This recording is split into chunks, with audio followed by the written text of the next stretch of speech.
if they expect me to walk away from Luton with nothing, I'll make very sure there's nothing to walk away from.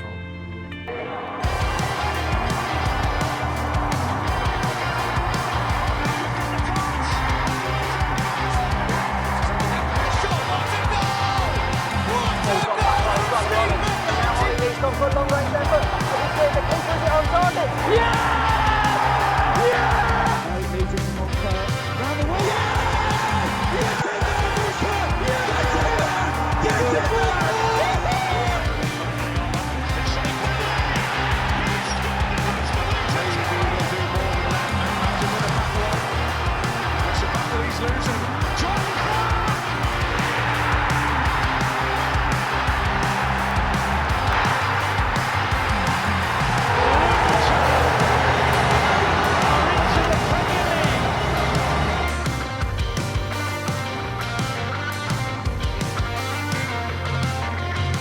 Hello and welcome to the Oak Road Hatter podcast. I'm Billy Mully, joined today by Kieren Robertson following yesterday's 2-1, I was going to say 1-0, 2-1 victory at Goodison Park against Everton.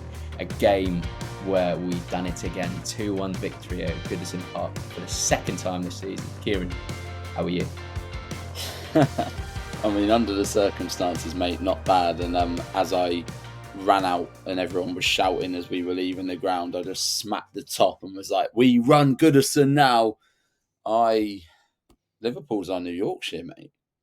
Doing well so far. That is it.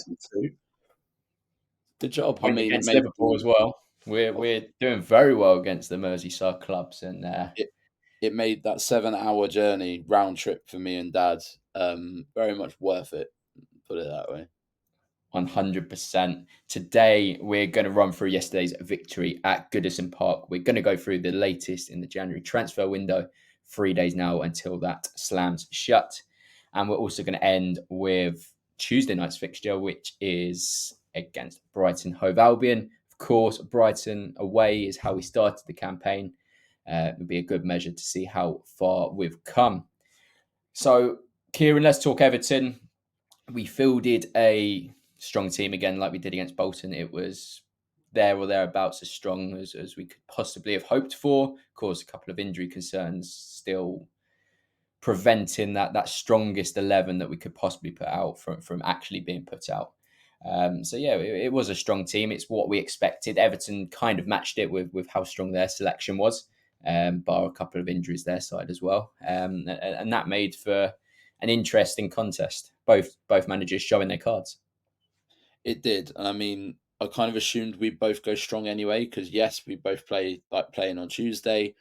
But I looked at the game and thought, do you know what? It's a team we've beaten in the league and at their place before. Like, it's not an unknown entity. And there was a lot of fans that sort of said, "Oh, Everton and Palace, oh, it's such a boring draw, blah, blah, blah." And I'm like, we've beaten both sides. Like, that should not be a boring draw. We should be looking at that and going, all right, we'll do it again. Simple as. And, well, funnily enough, that's exactly what we did. But it was the first half was a good matchup. Second half, I'm going to quote a guy behind me, and he said, "Fuck me, that is the worst half of football I have ever watched in my entire life." And he didn't just mean from a Luton perspective. I think he meant generally speaking. And I kind of looked at him and went, I'm not going to say you're wrong. I'm not going to say you're right either. But yeah, all in all, I think it gave us a chance to put a strong side out, give most of them 60 minutes. And then you saw, obviously, the best legs were saved at around 60, 65. We brought on your Berries, your Pellies. Joe Johnson even got minutes, and he even played well, actually. I'll give him that. Even Corley Woodrow put in some good minutes. So, yeah, all in all, successful day out in Merseyside, isn't it?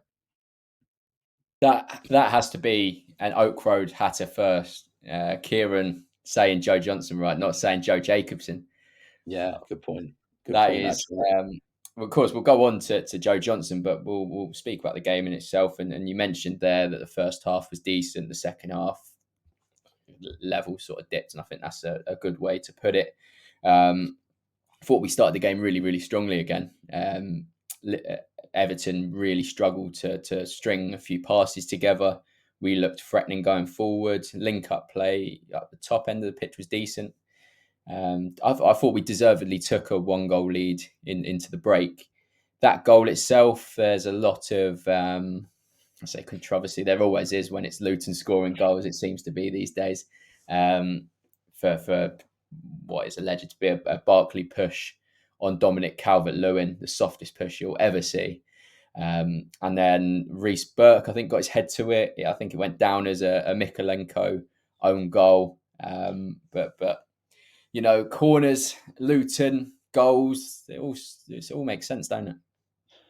Insert handshake emoji. Luton corners, boom, job done. Like in the previous fixture, you think back, we scored a beautiful set piece goal for the first goal, and again, Everton couldn't deal with our set pieces in that game.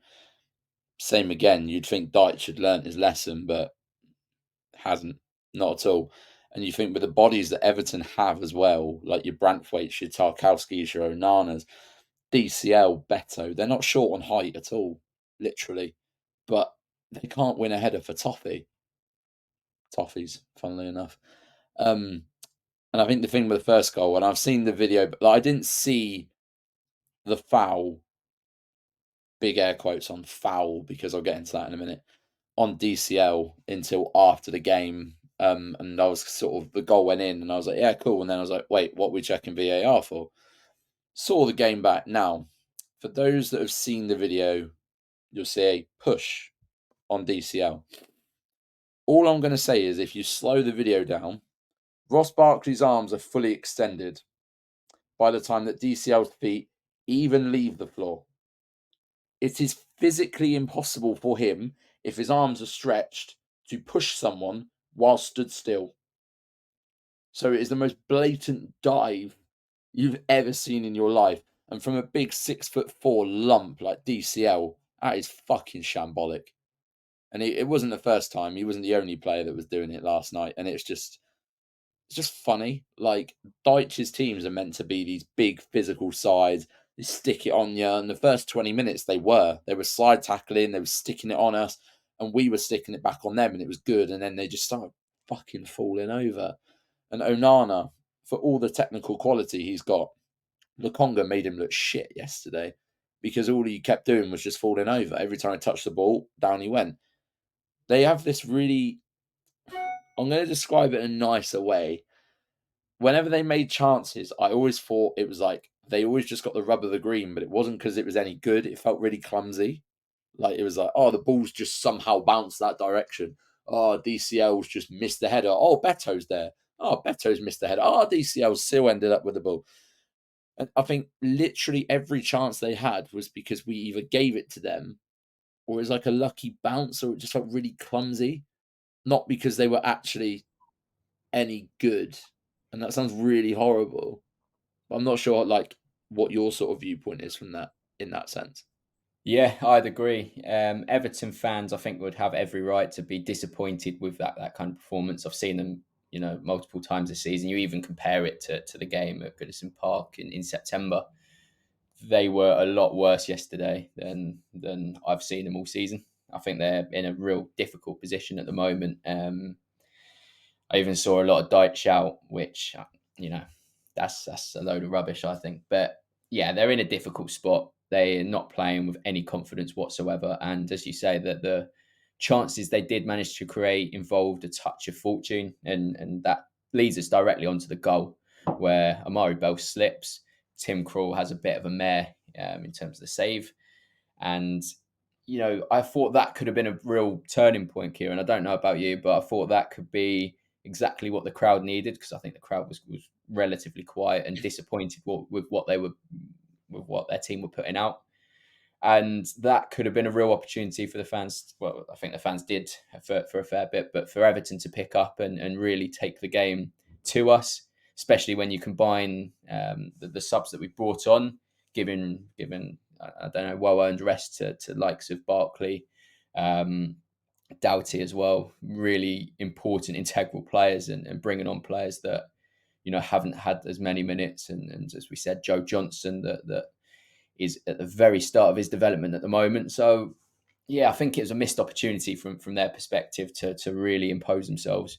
And a lot of that probably goes down to Teden Mengi and his performance. But circling back to the goal and the momentum it could have caused, at that point, were you thinking the worst?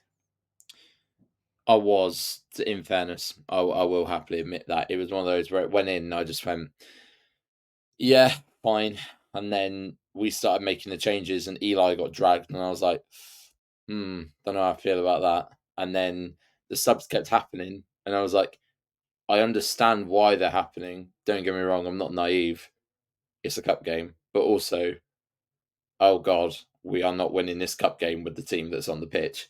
But then as the minutes went on, Everton were doing nothing with the chances. And it got to about 81 minutes.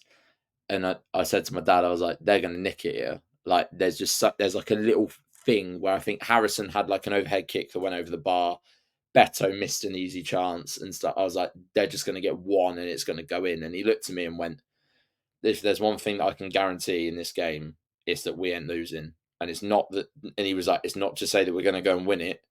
He was like, but like, fuck, are they going to score a goal? He was utterly convinced. He, like, you could give him 2-yard sitters and they'd still find a way to miss it. That was just how unprolific, how unclinical, how bad they were. Like, the amount of times that they were just rushing shots, and you're like, just take a touch, have a shot. They could have easily had 3 or 4 in that sort of ride of momentum from their first goal, and they just couldn't hit a barn door, or they were just rushing their chances. And then all it took is a little bit of football heritage, or as Jose would say, football heritage. Luke Berry corner and a Corley Woodrow goal to see us through to play Man City in the 5th round of the FA Cup. Now, if you thought that was a sentence that you would read out loud, not because of your opinions of the players or anything like that, but just like those players in that place at that time, not a chance. And to think Joe Johnson come on, and I thought, do you know what? Make the changes we made, I thought we're going to we're kind of conceding, like, it is what it is. If we lose, we lose. If we don't, we don't. Like, it is what it is kind of thing. It wasn't like we're setting up to lose, because that'd be a stupid thing to say. But then, Luton, man, we always find a way to win. We always find a way to fight to the end. And fair play to Corley Woodrow, man, because he broke his hand and then still managed to score a winner. So his respect, or my respect for him, is just straight back up after that moment. Fair play. The man scores goals, doesn't he? He's a player that hasn't seen too many minutes at Luton since he's arrived. There's been the fair few starts that he's had, but a lot of time off the bench. I mean, he has scored a few important goals as well. So fair play to Corley, as we said, breaking his hand during a tackle. Tackle, I don't know what it was in the end, but I know that Tarkowski landed on him, which obviously broke his hand. Great to see him score, a confidence boost for sure. And that Luke Berry corner, as we mentioned, what a corner that was. You got the feeling that something was happening when you saw him whip the ball the way he did. And yeah, fortunately enough, it led to that winner. Joe Johnson, we'll have another quick mention on him. He looked really, really solid for a player that's 18 years old. You know, he's come on games. You think of the Exeter game where he started, didn't he? Had a real difficult evening, as all of our players did on that day. He's also come into games where he's looked fairly decent, but this was being chucked in the deep end, I guess. We just sort of conceded maybe 10 minutes before. Momentum seemed to be shifting at that point. It seemed that Everton were going to take control. We're at Goodison Park in front of 37,000, a Premier League team. You know, they still had Premier League quality all over the pitch. And he contributed, didn't he? There was a few tackles he made, a few defensive duels he won. There were a few clearances, and he linked the play well as well going forward. Really impressed by this 18-year-old that Rob Edwards evidently rates very highly, and somebody that, you know, you wouldn't be surprised if he continues to get opportunities. Yeah, I think the thing with young players is they're quite quick in judgment, or more rash in their judgment in terms of how they play. They're very much like, as a defender, it's like, if in doubt, get it out rather than look left, look right. Actually, can I just get the ball down and play? And it was evident that they must have literally just said to him, just do the basics, just do this and do that. Don't fuck around. Don't do anything else. Because it's easy for a kid like that to get, like, at any age, 17, 18, to get excited about the occasion, playing at Goodison in front of 40,000. You're like, do you know what? Like, yeah, the occasion can blind your ability a little bit. But he just put his head down, played football, played the right passes, recovered when he needed to, cleared the ball when he needed to. He wasn't there to do anything flash. He was definitely not going on and told, you know what, go and be the man that wins this game. He was just there to be like, just be the legs. Like, you don't have to do an Alfie Doughty and fucking sprint up and down the pitch for 90 minutes, but do the right job for 20, keep it tight, keep the shape. And there was a lot of times where he was bringing the likes of Luke Berry and Corley into play, which were contributing to chances later in the game, which, funnily enough, then won the corner, which subsequently won us the game. So one of those where I'm not going to be like, oh my God, 10 out of 10, like perfect performance, but equally 0 wrong. Just like I said, did the basics, did them well, just did his job. And that's going to build confidence. It's just when you have games like that that are just, you know what, well done. You did exactly what you needed, got 30 minutes against a big side, and you played well. And Kieren, it would be absolutely criminal for us not to focus in on Teden Mengi, the job he did against the powerful front two that Everton possess. Teden Mengi is 21 years old. I tried to put that to me. 3 years younger than me, and he is delivering performances like that. Incredible stuff from him. And there's been mentions of clubs taking a look at him, and you can see why. At 21 years of age, the performances on a consistent basis as well. You think of the last, since he's actually come into the first team and started playing regular football, he has been sensational. There hasn't been a bad performance or a below par performance that I can think of. And it's not just winning tackles and winning duels. He's so composed on the ball, athletic as anything, and he really does have, everything that is required of a world-class defender. He is a world-class defender in the making, in my eyes, and I don't think that's, bias in any sort of way. I think at 21 years of age and to be delivering performances like that, it deserves a lot of credit. And I think, it would have been criminal if we would have moved past this segment without mentioning how good he was. Honestly, just £1 million. That man cost us £1 million. Meanwhile, the club that sold him to us or happily went, yeah, just give us a mil and we'll fuck him off, are persevering with Johnny Evans as a centre half. Oh no, we need centre half cover. Let's bring in Johnny Evans. Sorry, mate, that was barely working for you 10 years ago in the Fergie era, let alone now. And you've just you've let one of your youth prospects and probably best assets go for £1 million. And now he's playing week in, week out. I'd argue he's one of the first names on the team sheet every single week without fail. And like you said, you've got a Palace, you've got a Fulham looking at him. And at the moment, I'll be honest, they're not forward steps, they're sideward steps. There's a reason that those offers aren't going to get entertained. But the thing for me is, if he continues playing at that level and continues putting in these sort of level of performance, how long before a Brighton, a West Ham, a Chelsea, someone like that come in and go, yeah, big bit of me that, thank you very much, is 30 million, bosh. And you go, wow, that's a sizable profit. Fair enough. On to the next one. But until that day, I'm going to enjoy every minute of Teden Mengi that we get. That is 100%. Let's go on to the next round of the FA Cup. And watching it and listening to it, I'm sure us Luton fans would have probably hoped for something different. But it was Man City. The good part is it's at Kenilworth Road. The additional good part is that, to my understanding, it's going to be under the lights Tuesday, Wednesday night, I think. Similar to Chelsea when we played them in the fifth round, wasn't it? That was midweek, and what an occasion that turned out to be. I know we didn't make it through, but what a game. Some high quality goals in that game from us. And I think that was a point where we started to really believe that we could compete, and that the Premier League wasn't really that far away. But of course, we've played Man City this season. We gave a really good account of ourselves. So good that come whenever this game is played, we can have belief that we can go one better than the 2-1 defeat. We can have belief that we can knock out the best team in the world.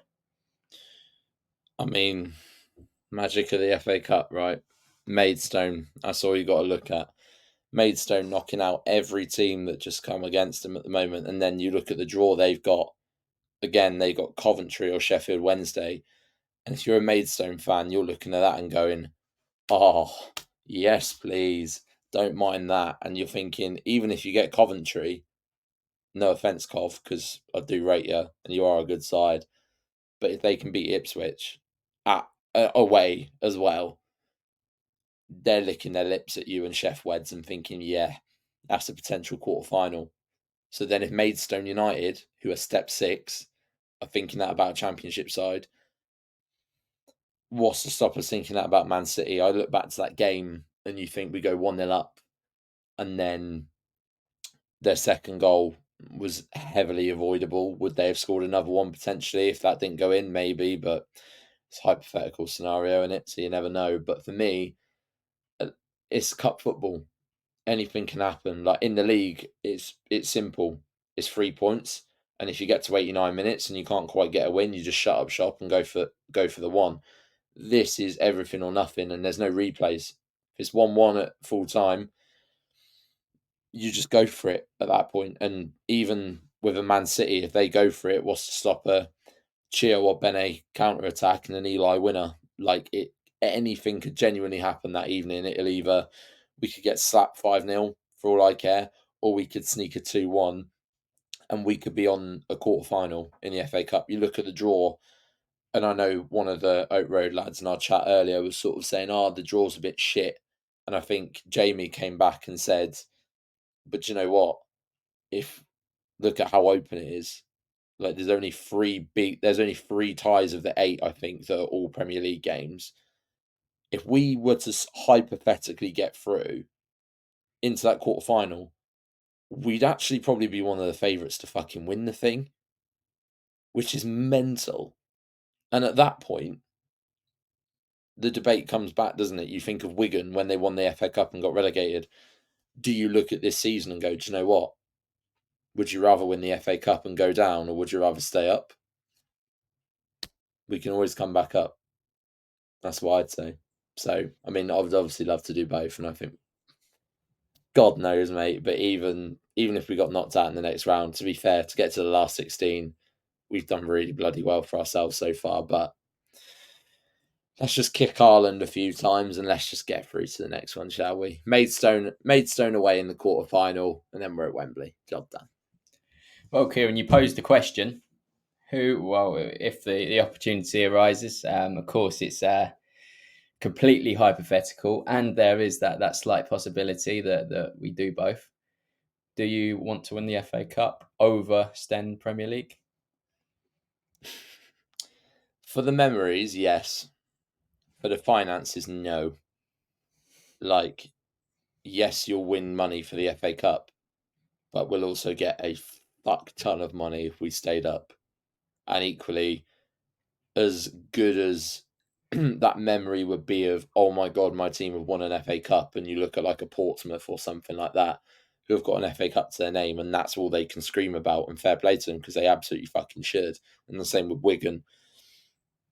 I'd love to shout about that sort of thing, but equally, I'm quite a long-term thinker, and I would rather go, because then your next hypothetical question is, but if you stay up, you'll stay up for the next 5 years, and you go, well, obviously I'm going to want to take that, as opposed to trying to yo-yo from the Championship and back up. So I'm going to be pedantic potentially, and I'm going to say I would rather not win the FA Cup if that was the difference between going up or staying up or going down. I think that's a very respectable answer, and I'll probably go the same way as you. We'll quickly head into a break, and when we're back, we've got the latest on the January transfer rumour front, and we've got all things Brighton at home.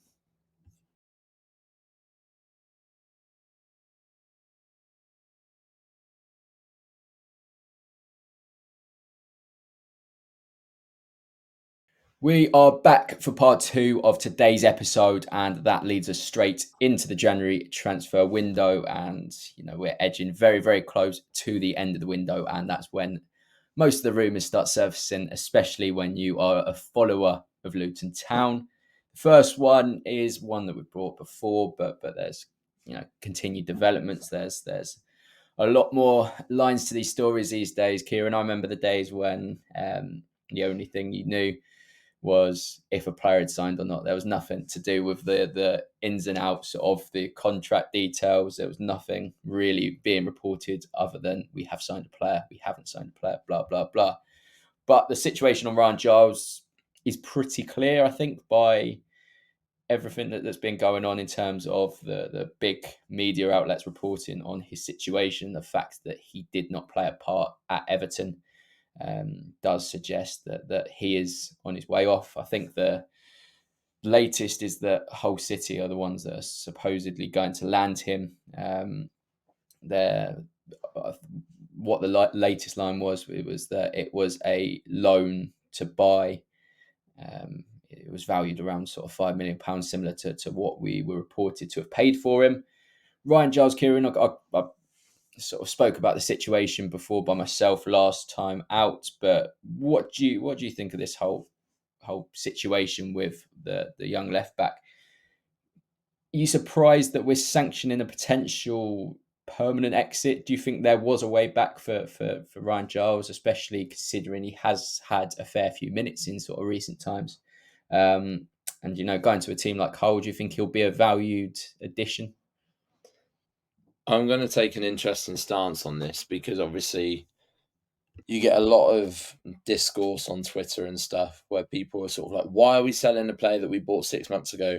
Why are we selling our record signing? I'm gonna throw a potential idea, and that might start to turn people's brains and mindsets around a little bit. So think of it like this. We are a team that is battling relegation as it stands. That is a real life scenario. Now, if you are a player that is lacking minutes, 9 times out of 10, you're not going to be particularly pleased about that, especially in a relegation fight, and especially when the club has spent £5 million on you. Naturally, if you are getting less minutes, your morale is going to get low. Now, in a relegation fight, what is the exact thing you do not want in that scenario is low morale. So, if a player is coming to the manager and is hypothetically very unhappy about his playtime, the natural reaction is either one, you have two options. Is one, the manager says, you're going to get game time, stick with it and trust the process. Or two, the realistic option, which is evidently, I think, where we're at, is Rob's looked at it and gone, you're not really second choice to me, or I can do without you at this point because you're not happy. I don't need a player upsetting the apple cart, and you're probably not going to get any minutes. So for the sake of your development, off you go and get them. And then if you do well, or I think the sort of option to buy is then a case of if he does well at Hull, because that's probably where he's going to go. If he does well at Hull, cool, stay there if you like. And then if they get promoted this season, then fair play to them because then they've got a player who's bedded into their system.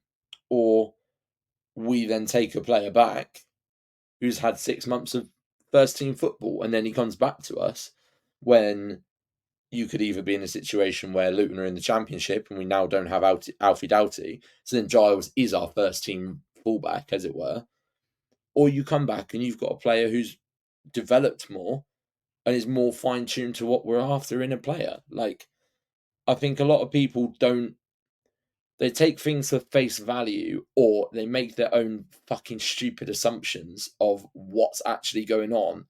Fact of the matter is, even with me just presenting that scenario there, Do you really think that I have a fucking clue what goes on behind closed doors with players? No. But equally, I also don't pretend to know. So, like, all this stuff of, oh, we're selling our record signing for 5 million and da-da-da-da-da. Like, none of us know why that's happening. And that scenario I just presented is hypothetical. And it might just be as simple as he's not getting minutes and he isn't going to get played. Or there might actually be an even bigger reason or an underlying reason or a personal matter that leads to his exit that we're not going to know because that's between him and Rob or him and the club. And it is what it is. But I think for us, with an eye to the future, we are not the sort of club, and everyone should know this as well, we are not the sort of club that let a player go without having something coming in or happening. And I don't know why people keep thinking that that is a thing that happens at Luton, because it doesn't. When have we ever sold a player or let a player go with, I dare I say, without valid reason, but not had the replacement in line already?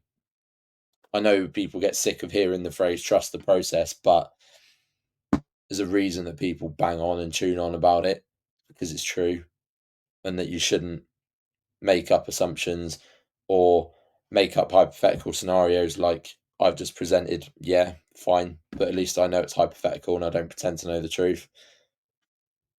It is what it is. It'd be sad to see him go, if he does go, because I do think there is a player there. We all know there's a player there, but equally, if that player doesn't want to be involved at Luton, see you later, mate. That's all there is to it. Whatever happens, Ryan Giles, he leaves with the best of luck. A player, as you just said there, Kieren, we all know the kind of potential and the kind of player he can be. He displayed that at Middlesbrough. He's a fine attacking threat, and I think he developed defensively as well with us. You look back to the Man City game, I think he had a very solid display there. Things have just been very difficult for him because Alfie Doughty is rose to one of England's finest fullbacks, and that's incredible to say in itself. Alfie's the one that's really benefited from Giles's arrival. So whatever happens with Ryan Giles, best of luck. Whether it is Hull, whether it's any other club that have been mentioned, it'll be interesting to follow that one. But from the left side of the fence to the right, there is a potential incoming, and it's potential incoming from Belgian club. I butcher this every time I've gone to say it, so I'll just say Belgian club for now. But it's Japanese international Daiki Hashioka, a player that has also been linked with Leeds. I think when we found the first report that came through yesterday morning, it mentioned Luton, Leeds, and Genk being interested in. I've just remembered the team now. They've Trident, I think. Sint Trident, something like that. But yeah, since then there's been developments. It looked for a bit. Belgian journalists were suggesting that a move to Leeds was more likely. But Mike McGrath from the Telegraph, who's always been reliable per Luton news, suggested Luton Town are in advanced talks. There's now a Belgian journalist that said it will be Luton Town. In regards to a €2 million deal for the Japan international. Tried to watch as many clips as possible to see the kind of player he is. He does look very bright, very positive, physically very good. He's somebody that wins his duels, and I think the data backs that up. A player that's also got a good eye for a pass. Plays right wing back or right back, gives a bit of versatility on that side, and hopefully helps push Chio up the pitch a bit, because I don't think Chio's been as effective as a right wing back as he was at the start of the season in those more forward positions. Of course, it will be competition for Issa Kabore should the deal come to fruition. He become a Luton player before that deadline in just a few days' time. Kieren, it's somewhat of an unknown entity at this stage. But it's potential that Luton could be spending 7 figures again, and a player that sort of looking at it from base level has an element of excitement to it. Yeah, I'm more intrigued actually, more of the long-term benefit of this signing, because obviously said then he's a right wing back, and obviously we've already got Kabore on loan. So one, you have that option for depth. Two, you then look at it as we probably know that we're not going to have Kabore for more than this season anyway, even if we stay up. So then you're already future planning for that, whether we're in the Premier League or the Championship. Here's our next right back, basically. And then essentially probably using the back end of this season to mould him into our style of football. The other option, and I don't want to speculate and throw it out there, and everyone was on about Lukonga's loan getting cancelled to make that a permanent. Did you imagine if Kabore's loan got cancelled? Just an idea. I don't know if there's a termination clause in there, but if there isn't, oh dear, that could be an idea. But either way, again, told you off for speculating and now I'm speculating, but I think it's a good addition. I think the trouble is the only depth we've had for right wing back so far this season is Doughty or Bene, and the trouble is with Doughty playing there is it just increases that fatigue level, and he is more effective on the left. You then have Bene, who personally not ideal defensively, and I think that showed in the cup tie on the weekend. But offensively, Ogbene is much better, and therefore it then, like you said, it frees him up to be that offensive player that we know he can be, as opposed to trying to make him a right back, as it were. Yes, we both mentioned there about Ogbene being more effective, a little bit more advanced, and yeah, I felt quite sorry for him at the weekend. I think it's something that's been happening ever since he's been playing sort of that wing back position. We all know how good he was at the start of the season. You think of just some of the games in sort of September time, October time, where he was, hitting unplayable levels, where he clocked to the fastest speed in the Premier League, doing the majority of his good work on the left, but also causing threats on the right. He struggled to be as effective in 1v1 situations, and I think big part of that is because now he's been doubled up on.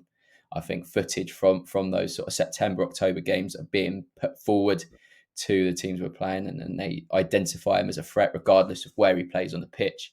But he's also, because he likes to get forward, he likes to get at players, there is that natural gap that's left. And because he's very attacking and he likes to get his man, if the ball is turned over, then he's got so much running to do. And I think that's why we've seen him be a little bit more reserved in an attacking capacity the last few weeks. I think I saw that lots in that Everton game where he checks back in and plays the ball sideways. So yeah, bringing in a right wing back, somebody to challenge Kabore when Kabore's back, can only be a good thing for Ogbene as well, getting back to one of those three roles in the forward line, left or right, not the central role, of course. But I think he's somebody that could really benefit, like Doughty benefited from Giles' arrival and having that competition level. I think Ogbene will benefit from Hashioka coming in or potentially coming in at this stage. Don't know if you've sort of found something similar with Ogbene in recent weeks, but he hasn't been as effective as we've come to, not expect of him, but as we've come to see of him in certain games. No, it was, for me, he was heavily exploited yesterday. You noticed there was a lot of diagonal balls down his side in terms of just exploiting the space behind him. Dwight McNeil was behind him all the time. And I don't think that was necessarily because Ogbene was.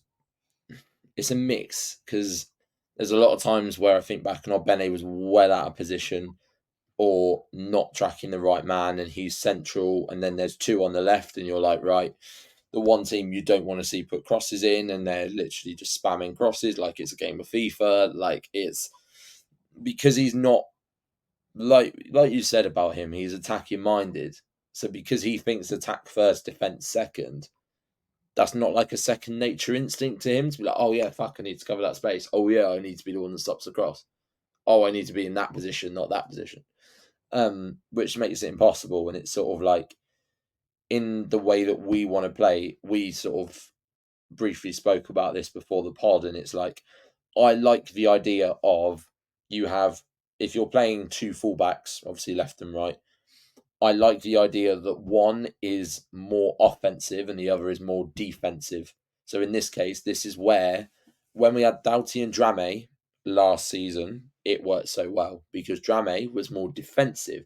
Doughty is more offensive, but then you've got Amari Bell supplementing Doughty. So if that ball gets played behind Doughty because he's just been on the attack, and like you said, we've lost the ball in transition, you then effectively are a back four, and you've got Bell to still do that level of cleanup. But it was obvious that if Ogbene had pushed up, then Reece Burke wasn't doing that because that wasn't part of the instruction, as it were, and that's fine.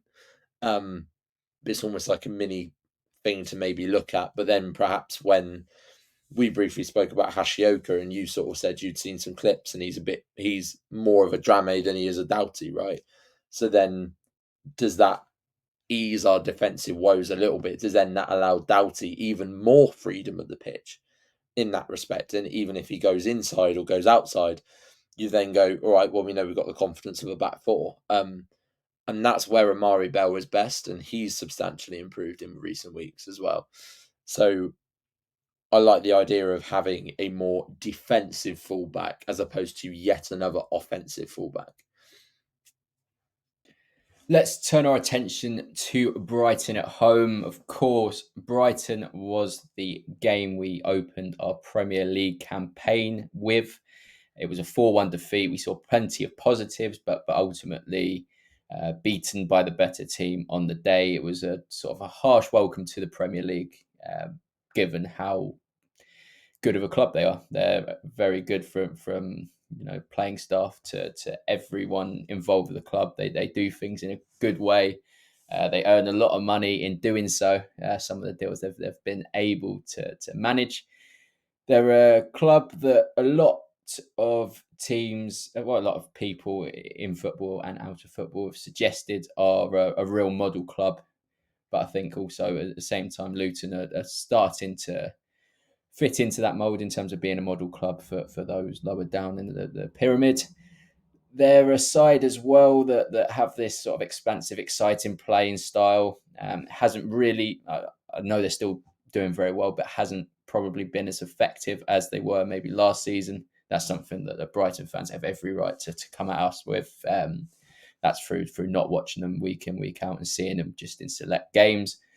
But ultimately, they are still the same team. They are a threat. They sit above the likes of Chelsea, Manchester United and Newcastle. And they are a very good team. They are. And I think I don't watch much of Brighton, I'll be honest. But the one thing that I'll sort of take is they will be playing a completely different Luton team that they were playing at the start of the season. You had this sort of, you look back in hindsight, and we were this nervous outfit of, it's Premier League football. The occasion, oh my God, however are we going to cope? And it's really like it's mental to look back on, actually, when you compare how we were even 3-4 months ago to how we are now. And we're this team that are like, nah, we're going to grab games by the scruff of the neck. Nah, we're more than good enough to win 3 points here. Whereas before we were a bit like, are we good enough to get 3 points here? Are we good enough to try that? Do we try that? Do we take a risk? The answer now is abso-fucking-lutely, because there's a few games where we've taken risks and nicked points. Crystal Palace is the one I think of. Liverpool, again. Arsenal should have had something. I think at home, I'll stand by the devil's advocate point of, at home, we can beat absolutely anyone. And obviously that's without me watching much of Brighton and any new signings they've made between, say, December and now. But I'm intrigued. I'm intrigued to see. I know for a fact you can guarantee an exciting game of football between Luton and Brighton, without doubt. I think Brighton have the quality, but equally, when you're a side like Brighton and you're also in European football for the first time, is it their first time ever in European football this year? Was it? I think it is, Was it isn't last it? year? Yeah, no, I think it was this year. Yeah, Like Euro, it's their first time ever in Europe now. They're doing well. you get to a point where you go, how much do I care about this fixture in exchange for doing really well in Europe? But equally, midweek, so it's a tough one. I'd be happy with a draw, put it that way. I can't see us getting a win because they're dynamic, they're interchangeable, they're hard to predict. But I'd like to think that we are the same as well. We're not a predictable side to play. So I'm going to throw my prediction out there early, and I'm going to go 1-1. Keep it tight. Zhao the pedo will probably score, and Eli will score 1-1. Yeah. As we mentioned, Brighton are a very sort of expansive, exciting team to watch for the most part. I think they struggled. The game I watched them recently, they drew 0-0 or lost 1-0. I think they drew 0-0 against Wolves. I think it was. Yeah. They showed signs of struggling and not being able to carve out really any opportunities. But I think Wolves, I've been really impressed with in recent weeks. They are Brighton. You know what you're going to expect. You know what you're coming into the game and expecting. They're a team that will play out from the back. They will, as you said, Kieren, be interchangeable and difficult to pick up. And I would have said maybe 3 or 4 months ago, maybe at the start of the season, it's a real clash of styles. But with Barkley and Lokonga playing the way they are, I keep banging on about this same point, but with those two, I believe we can win midfield battles and not just physically, but with the ball at our feet. I think we've become a much better in possession side with having Barkley and Lokonga together.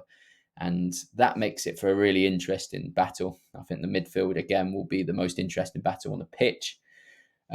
Should we have got through Everton unscathed, then I think we can really, really stick it to Brighton. You said you can't see us winning this one. I'm a little bit different, but I'll wait until we speak a little bit more before I give my prediction.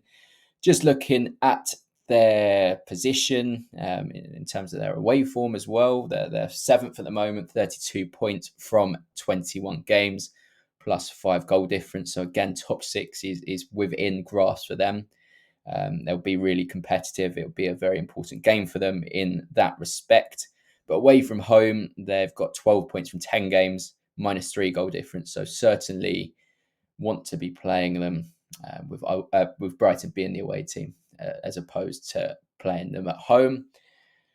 What do you expect from them, Kieren? Do you think that they're going to be a different side away from home than at the Amex? Do you think that they're expecting a different version of Luton than the current levels that we're displaying? Do you think that Brighton will be underestimating us in any way, or do you think that the sort of latest footage that they will undoubtedly be watching will sort of tell the story? I think Brighton would be incredibly naive to underestimate us. They're not that sort of club by any stretch. I think De Zerbi will. All you got to do is, even not just as a Brighton fan, but any football fan, look at the starting 11 that we started the game with in the first game, and now look at our starting 11 now. Massively different. Look at our results recently. Massively different. Much better trends. Much better stats. Much better performances. And they'll look at that and go, yeah, we got a bit more of a game here. Whereas, like before, when we went to the Amex, just silly mistakes, but like championship level mistakes. We hadn't adapted to the league. I hate that phrase, but it's fair. Whereas now, there's no excuse to use that phrase of, we haven't adapted to the league, or we're still learning how to play Premier League football. No, we're not. We're not anymore. So at this point, I think it's going to, like I said before, it's already going to be a lot more competitive. It's not going to be this walk in the park for Brighton. The other factors, the obvious ones, the under the lights, the midweek, the Kenny, it all writes beautiful nights, and hopefully it won't end like the Arsenal game, but it is going to be a much better showdown, and it'll be harder for them than they think. They won't have it. I think we gave it to them last time, and we made it like it wasn't a 4-1 game, even though we played terribly.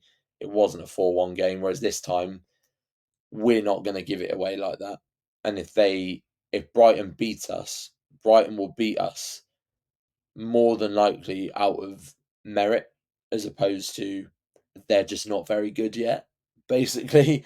Whereas now we've got our solidified 11, and what you see is what you get with us. And we built this style of football, and we built this mentality, and it showed it even in the cup game. Like, oh, well, they've just chucked on 5 players who never start and never get any Premier League minutes. Still beat Everton, though, didn't you? Like, Everton aren't no Brighton and no Albion, don't get me wrong, but the fight's there. And we've shown it against Liverpool, shown it against Arsenal, shown it against Chelsea. Once we get going at the Kenny, if you let us get going, it's trouble for any team. Well, Kieren, I'll just read this out to you, and this is why Luton fans will come into this fixture with confidence. Win, win, draw, draw, loss, win, win. And 2 of those games, of course, were against Bolton. So, Wow. that's not Premier League opposition, but the rest of them against Premier League opposition. We bring confidence into this game. We do bring a lot of confidence. Even that loss, that was the 3-2 to Chelsea, where we showed plenty of fight and desire to get ourselves back into that game. There is confidence in the camp. And Brighton, we've mentioned, they're 7th. They're rightfully competing at the sort of higher ends of the division. But Luton Town, we're proving to be such difficult opponents for even the best of teams in this division. So that is why Luton fans carry this confidence. We may still sit in the relegation places, but we come into this game with every bit of faith that we can cause a lot of trouble to a side as strong as Brighton are. Yeah, I mean, now that you've said that, yeah, 100%. I didn't realise that our record was actually quite that good, if I'm completely honest. So now you put it like that. Yeah, maybe there is a chance we'll win after all. Can I rescind my prediction? I'll give you a chance. Yeah. We'll move on to these score predictions, Kieren. So I'll give you mine of 2-1 Luton. It seems to be a common theme at the moment. Of course, we beat Bolton 2-1 at Bolton. We beat Everton 2-1 at Everton. I'll return to Kenilworth Road for our first Premier League fixture of 2024. I'm going to go another 2-1 victory to Luton Town, and this is your moment to either change your mind or stick with that boring 1-1. They say stick or twist, don't they? Twist. 1-0 Luton. Love it. Well, that is all for today. A big thank you to you, Kieren, for joining. A big thank you to everyone watching and listening. And if you haven't switched on yet, actually, please like this video and subscribe to the YouTube channel as we continue to try and grow.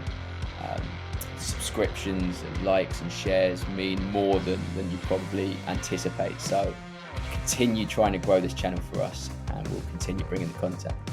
And until after this fixture, where we hopefully are talking about 3 more points, it's a goodbye from us.